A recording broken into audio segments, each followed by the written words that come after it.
3 match সিরিজের প্রথম টি-20তে আফগানিস্তানের বিপক্ষে রোমাঞ্চকর জয় পেয়েছে বাংলাদেশ, যেখানে নিশ্চিত জয়ের জায়গা থেকে এক পর্যায়ে নিশ্চিত পরাজয়ের মুখে পড়েছিল টাইগাররা। মূলত আফগানিস্তানের বিপক্ষে ম্যাচে একের পর এক রিভিউ নষ্ট করার বড় খেসারত দিতে যাচ্ছিল জাকির আলীর দল, যা নিয়ে অসন্তোষ জানিয়েছেন সাবেক ক্রিকেটার নাসির হোসেন।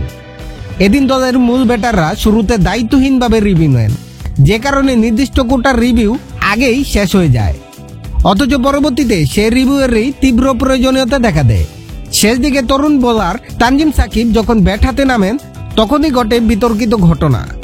আম্পায়ার তাকে এলবিডব্লিউ আউট দেন, কিন্তু রিপ্লেতে স্পষ্ট দেখা যায় বলটি ব্যাটে লেগেছিল এবং স্টাম্পে মিস করেছিল। তখন হাতে কোনো রিভিউ অবশিষ্ট না থাকায় বাংলাদেশকে আম্পায়ারের ভুল সিদ্ধান্ত মেনে নিতে হয়। এই ঘটনাকে কেন্দ্র করে ক্ষোভ প্রকাশ করেছেন জাতীয় দলের সাবেক অলরাউন্ডার নাসির হোসেন। তিনি নিজের ফেসবুক আইডিতে লিখেছেন, এতদিন ধরে ক্রিকেট খেলে পায়ে লাগলে এরা বোঝে না কোনটা আউট আর কোনটা আউট না। যদি একটা রিভিউ বাকি থাকতো, সাকিব এখনো আউট হতো না। নাসিরের এই ব্যঙ্গাত্মক পোস্ট মুহূর্তেই ভাইরাল হয়। কেউ মজার ছলে হাস্যরস উপভোগ করেছেন, আবার অনেকে বলেছেন একেই বাংলাদেশের রিভিউ ব্যবহার ব্যর্থতার বাস্তব চিত্র হিসেবে দেখানো হয়েছে। ম্যাচটি অবশ্য শেষ পর্যন্ত বাংলাদেশই জিতেছে।